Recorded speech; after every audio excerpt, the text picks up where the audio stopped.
ভাগো ভাগো, জলদি জলদি ভাগো। একথা কে বলেছেন? কেন বলেছেন? কেনই বা আমাদের সাবেক প্রধানমন্ত্রী শেখ হাসিনা দ্রুত বাংলাদেশে চলে আসার সিদ্ধান্ত নিলেন এবং বাংলাদেশের সাবেক প্রধানমন্ত্রী তিনি একাধারে 16-17 বছর, আরেকবার 5 বছর, প্রায় 20 বছর ক্ষমতা চালিয়েছেন, 20-21 বছর ক্ষমতা চালিয়েছেন। তিনি বা কেন ভারতে বসে থাকবেন? তিনি বাংলাদেশে আসলে অসুবিধাটা কোথায়? এবং বাংলাদেশে আসলে সুবিধা কি, অসুবিধা কি? বিএনপির বা সুবিধা কি, অসুবিধা কি?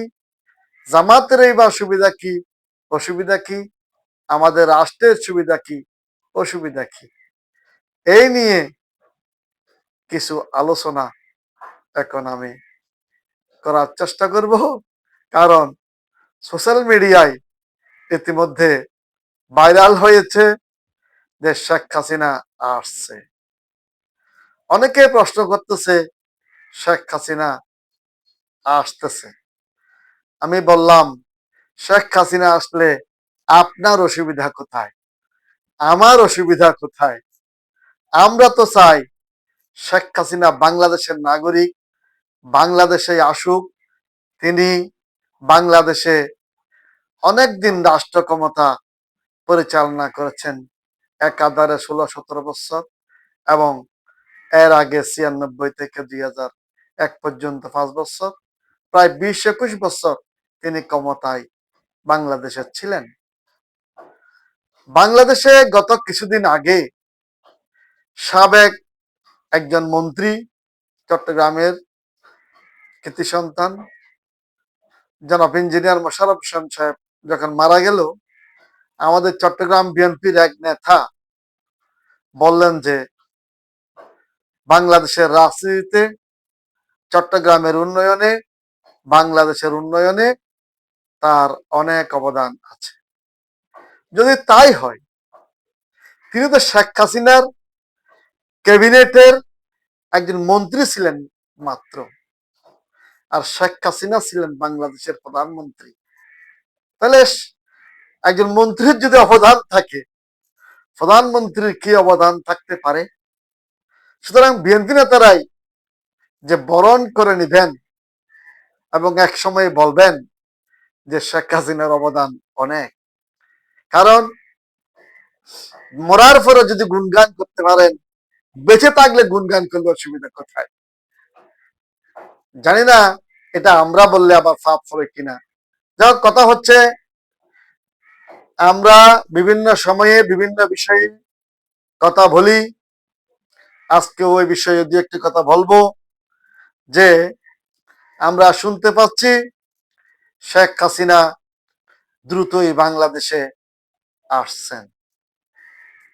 এতে আওয়ামী লীগ নেতা কর্মীদের মধ্যে প্রাণ চাঞ্চল্যকর অবস্থা সৃষ্টি হয়েছে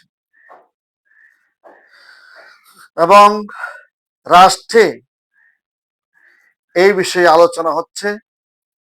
সরকারের একজন উপদেষ্টাও বলছেন যে শেখ হাসিনা যদি আসে, তাকে ন্যায় বিচার হইতে বঞ্চিত করা হবে না। আমিও একজন আইনজীবী, আমিও বলবো শেখ হাসিনা যদি আসে বাংলাদেশে, তাকে এদেশের নাগরিক হিসেবে তার সমস্ত নাগরিক অধিকার যেন দেওয়া হয় এবং তাকে ন্যায় বিচার থেকে বঞ্চিত করা না হয়। তিনি যদি অপরাধ করে থাকেন, তার বিরুদ্ধে মামলা হয়ে থাকে, মামলা আছে, এটা আমরা জানি। সুতরাং তিনি যদি মামলা ফেস করতে চান, এবং শুনতেছি তিনি বলতেছেন যে আমার জন্য জেলখানা রেডি করেন, যদি তাই হয় তাহলে উনি মামলা মোকাবিলা করবেন। এটা অনেকটা বোঝা যাচ্ছে। যাই হোক, একজন নাগরিকের উচিত হলো তার বিরুদ্ধে যদি কোনো অভিযোগ আসে, কোনো মামলা মোকদ্দমা হয়, তিনি যেন সে মামলা মোকদ্দমা ফেস করে। এটাই হচ্ছে স্বাভাবিক। শেখ হাসিনা যদি এই সিদ্ধান্ত নিয়ে থাকে, সেটা আমার মতে সঠিক আছে। এখন কথা হলো যে শেখ হাসিনাকে নিয়ে শুভেন্দু মুখার্জি, শুভেন্দু অধিকারী, পশ্চিমবঙ্গের মুখ্যমন্ত্রীর অতিরিক্ত কথাবার্তাগুলো মানুষের মনে একটু শঙ্কা দেখা দিচ্ছে। তিনি বলেছেন যে শেখ হাসিনাকে আমি নিজে গাইড করে বাংলাদেশে দিয়ে আসব। এই কথা ওনাকে বলতে হলো কেন? উনি গাইড করে ইন্ডিয়ান গাইড নিয়ে আসবেন কেন? ওনাকে কি কেউ নিষেধ করছে আসার জন্য? বরং আমি যতটুকু জানি যে তত্ত্বাবধায়ক সরকারের আমলে ভারতকে একটা চিঠি দেওয়া হয়েছিল যে শেখ হাসিনাকে যেন বাংলাদেশে ফেরত দেওয়া হয়। তাহলে ভারতের পশ্চিমবঙ্গের চিফ মিনিস্টার কেনই বা বলবেন যে উনি গাইড করে বাংলাদেশের বিমানবন্দরে শেখ হাসিনাকে দিয়ে আসবেন?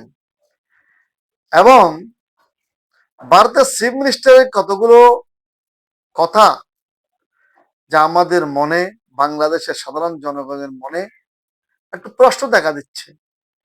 যে উনি বলছেন যে যে বাংলাদেশে দের উদ্দেশ্যে যে বাংলাদেশি জনগণরা কি ভারতে আছে? কোন বিএনপির নেতা কি ভারতে আশ্রয় নিয়েছে? কোন জামাত নেতা কি ভারতে আশ্রয় নিয়েছে? তাহলে তিনি কাদের উদ্দেশ্যে বললেন যে ভাগো ভাগো, জলদি জলদি ভাগো? তিনি বলতেছেন যে বাংলাদেশিরা নাকি পশ্চিমবঙ্গে আশ্রয় নিয়েছে, পশ্চিমবঙ্গে বসবাস করতেছে। এখন আমার প্রশ্ন হলো, বাংলাদেশে এবং ভারতের যত গবেষণামূলক সমীক্ষা হয়েছে, অর্থনৈতিক সমস্যা সমীক্ষা, সবগুলোতে দেখা গিয়েছে পশ্চিমবঙ্গ থেকে বাংলাদেশের মানুষের অর্থনৈতিক অবস্থা ভালো, স্যানিটেশন ব্যবস্থা ভালো, আবাসন ব্যবস্থা ভালো, কর্মস্থানের ব্যবস্থা ভালো। যদি দিল্লির কেউ বলতো তাহলে একটা কথা ছিল, কারণ দিল্লি অর্থনৈতিক ভাবে অনেক উন্নত এবং হাইল্যাক্স বিল্ডিং আছে, ওখানে অনেক উন্নত ধরনের আবাসন ব্যবস্থা আছে। সেখানকার প্রধানমন্ত্রী বললে একটা কথা ছিল। এখন পশ্চিমবঙ্গের শুভেন্দু মুখার্জি বলতেছে ভাগো ভাগো, জলদি জলদি ভাগো, যারা বাংলাদেশ থেকে আসছে তারা চলে যাও। বাংলাদেশ থেকে কে গেছে, কারা গেছে, কেন যাবে? বাংলাদেশ থেকে কি পশ্চিমবঙ্গের সুযোগ সুবিধা বেশি? আমার তো মনে হয় না যে কোনো মুসলিম বাংলাদেশ থেকে বসবাসের জন্য পশ্চিমবঙ্গে যাবে। কারণ সামাজিক নিরাপত্তা, ধর্মীয় নিরাপত্তা সহ সবকিছুতে বাংলাদেশ থেকে পশ্চিমবঙ্গ অনেক সমীক্ষায় নিম্নমানের। তাহলে বাংলাদেশ থেকে পশ্চিমবঙ্গে যাবে কেন? বাংলাদেশ থেকে পশ্চিমবঙ্গ এবং ইন্ডিয়ায় কিছু মানুষ বাংলাদেশ থেকে যায়, সেটা হচ্ছে চিকিৎসার জন্য। তাহলে কি আপনারা যারা চিকিৎসার জন্য গেছে তাদেরকে আপনারা বলবেন যে ভাগো ভাগো? আসলে কিন্তু এই কথাটা যে যারাই বর্তমানে ইন্ডিয়াতে অবৈধভাবে অবস্থান করতেছে তাদের উদ্দেশ্যে যে পশ্চিমবঙ্গের চিফ মিনিস্টার বলছে, এই কথা আওয়ামী লীগের নেতারা বুঝতে পেরেছে। কারণ কি, অনেক কথা বড় নেতারা বলতে না পারলে তা তুলনামূলক ছোট নেতা দিয়ে বলা হয়। কেন্দ্রীয় সরকারের প্রধানমন্ত্রী নরেন্দ্র মোদী হয়তো বলতে পারতেছে না ভাগো ভাগো, তোমরা ভাগো। সেই কারণে পশ্চিমবঙ্গের মুখ্যমন্ত্রী দিয়ে এই কথাটা বলানো হচ্ছে। এই কথাটা কি আমাদের সাবেক প্রধানমন্ত্রী, যিনি ২০ বছর বাংলাদেশকে পরিচালনা করেছেন, তার কি অভিজ্ঞতা নাই? তিনি কি বুঝেন না যে ভারতের পশ্চিমবঙ্গ সরকার বা ভারতের একটা গুরুত্বপূর্ণ ব্যক্তি যে ভাগো ভাগো বাংলাদেশিরা ভাগো, এই কথা কাকে বলছে? জিকে মেরে বউকে যে শিখানো হচ্ছে সেটা বুঝতে পেরেছে আওয়ামী লীগ নেতারা। সেই কারণে ওনারা দ্রুত সিদ্ধান্ত নিয়েছে যে বাংলাদেশে ফিরে আসবেন। কারণ ওনারা চিন্তা করতেছেন যে ভারতে অপমানজনক অবস্থা, এই টাকা চেয়ে বাংলাদেশের জেলখানা অনেক ভালো। আর সব নেতারা যে জেলে যাবে এমন তো কোনো কথা নেই। প্রধানমন্ত্রী ছিলেন শেখ হাসিনা। শেখ হাসিনা প্রধানমন্ত্রী থাকাকালীন সময়ে বেগম খালেদা জিয়াকে যখন কোনো আদালত জামিন দেন নাই, নির্বাহী আদেশে খালেদা জিয়াকে জামিন দিয়েছিলেন শেখ হাসিনা। ঠিক অনুরূপ ঘটনা এবারও তো হতে পারে। সে কারণে বলা হয় আল্লাহ কার দুয়ারে কাকে কোন সময় পাঠায় সেটা মহান সৃষ্টিকর্তা আল্লাহ রাব্বুল আলামিন জানে। একদিন খালেদা জিয়ার জামিনের জন্য যেতে হয়েছিল শেখ হাসিনার দুয়ারে।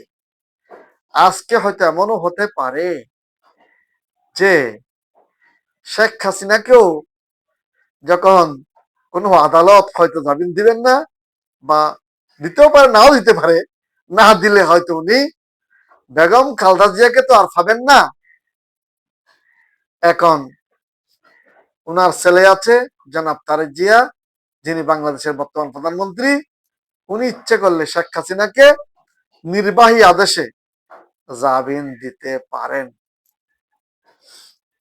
যাই হোক, এখন প্রশ্নে আসি যে শেখ হাসিনা যদি বাংলাদেশে আসে আমাদের কি লাভ বা কি ক্ষতি? আসলে আমাদের কোনো লাভও নাই, ক্ষতিও নাই। এদেশে যারা রাষ্ট্রের রাজনীতির বেনিফিশিয়ারি তাদের লাভ ক্ষতি। যারা তৃণমূলের বিএনপি, যারা ত্যাগী রাজনীতিবিদ বিএনপির, তারা কিন্তু এখন বিএনপিতে ভালো অবস্থানে নাই। শতে ২-৪-৫ জন হয়তো বিএনপিতে এখন ভালো অবস্থানে আছে। বাকি 90% বিএনপি এখন হাইব্রিডদের জ্বালায় তারা এখন মঞ্চে উঠতে পারতেছে না, মিছিলেও যেতে পারতেছে না। তাদের গুতগুতিতে এখন তারা আর বিএনপিতে অবস্থানে তারা নাই। বাহু বলে যারা আওয়ামী লীগ থেকে বিএনপিতে যোগ দিয়েছে তারাই এখন নেতৃত্বে আছে অনেকটা। মিছিলের আগে তাদেরকে দেখা যায়। আমাদের বলকালিতে, চট্টগ্রামের সব জায়গায়, বাংলাদেশের সব জায়গায় দেখা যাচ্ছে যে হাইব্রিডদের বীরে ত্যাগীরা এখন পিছনে, ত্যাগীরা এখন পিছনে চলে আসছে।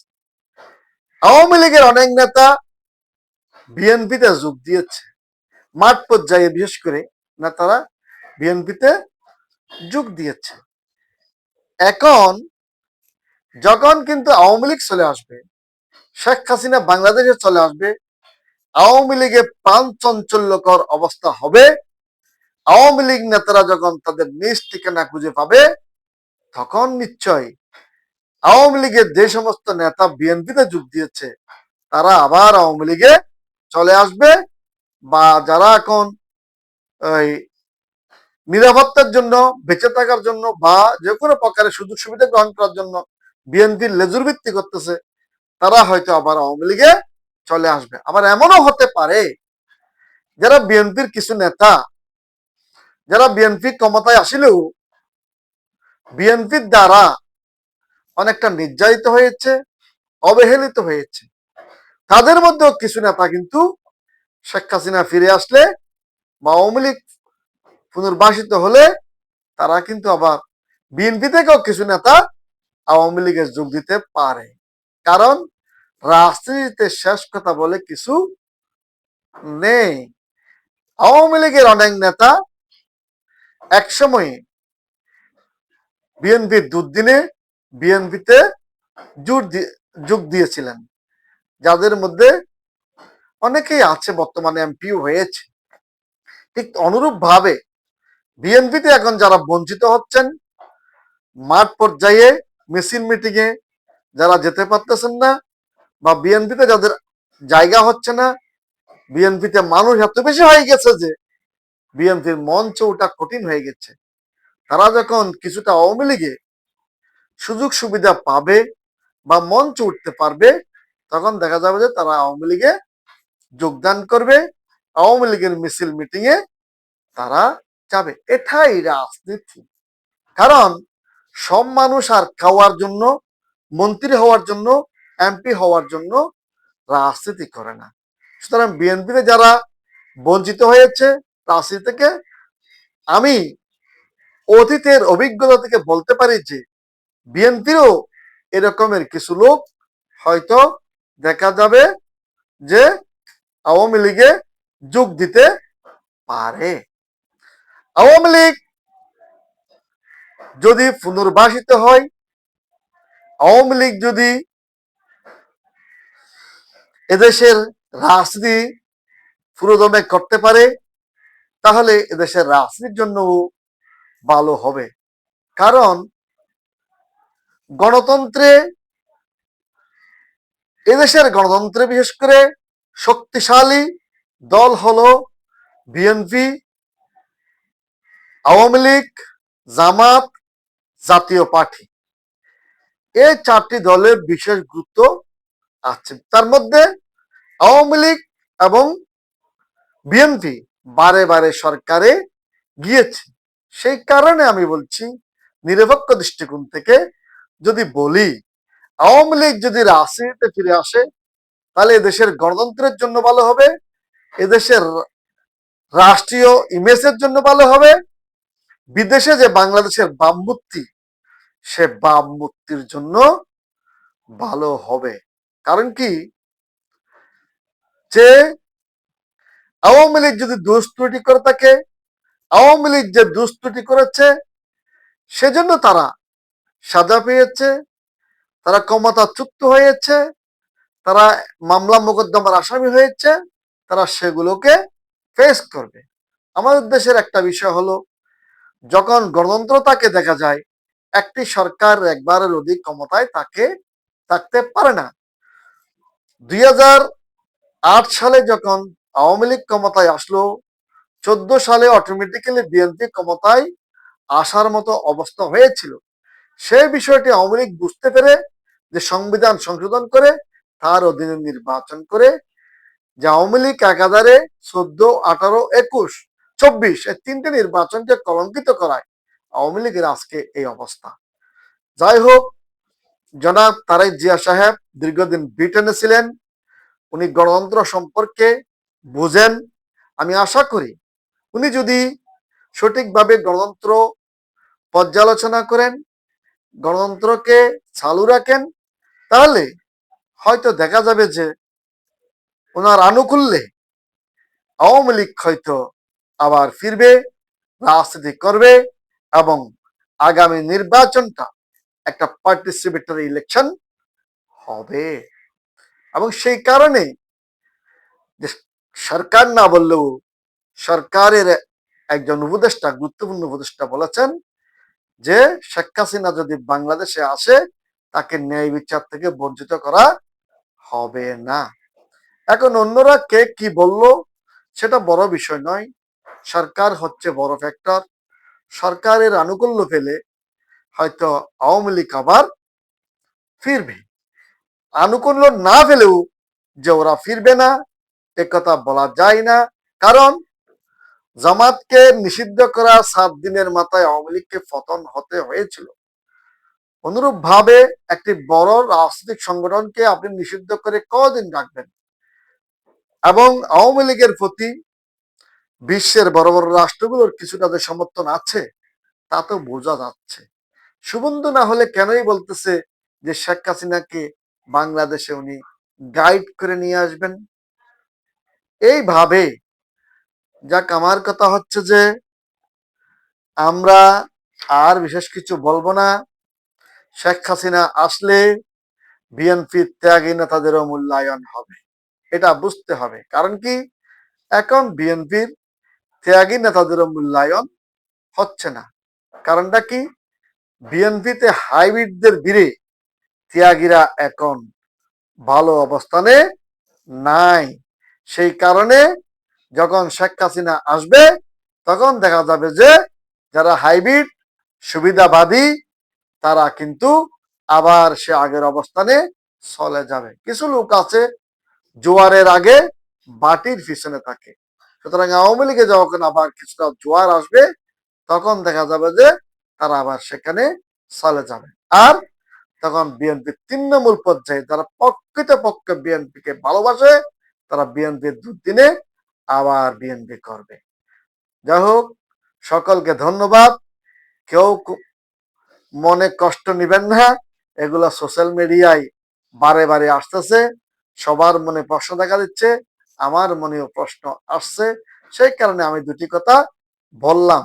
আমরা কোনো রাষ্ট্রীয় কোনো বেনিফিশিয়ারি না, আমরা কারো শত্রু না।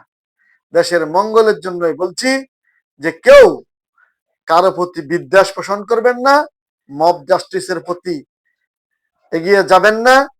গণতন্ত্রকে তার গণতান্ত্রিক ধারায় চলতে দিবেন।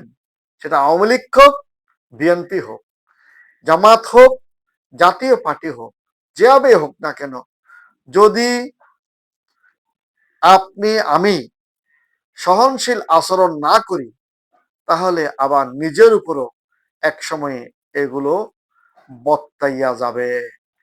আওয়ামী লীগ যদি 14, 18, 24 সালে একতরফা নির্বাচন না করত, আওয়ামী লীগের মতো দলকে কি এভাবে ফালিয়ে বেড়াতে হতো?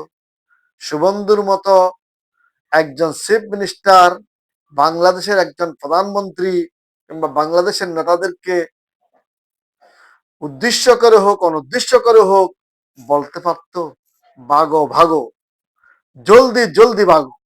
এখন সেই কারণে বিষয়টা আওয়ামী লীগ নেতারা বুঝতে পেরেছে, ওনারা দ্রুতই বাংলাদেশে চলে আসার সিদ্ধান্ত নিয়েছে। সেই সিদ্ধান্তকে আমরা স্বাগত জানাই। কারণ আমরাও চাই আমাদের সাবেক প্রধানমন্ত্রী বাংলাদেশে ফিরে আসুক, তিনি তার মামলাগুলো ফেস করুক। হয়তো ওনার এই বিষয়গুলো আজকে না কালকে, কালকে না পরশু ফেস তো করতে হবেই। সুতরাং তার এই সিদ্ধান্ত আমরা স্বাগত জানাই। বাংলাদেশের প্রধানমন্ত্রী জনাব তারেক জিয়া সাহেব সহ সকলকে ধন্যবাদ জানাই। আজকে পবিত্র ঈদুল আজহার দিন, আমি সকলকে ধন্যবাদ জানাই, ঈদুল আজহার সালাম জানাই। ঈদ মোবারক।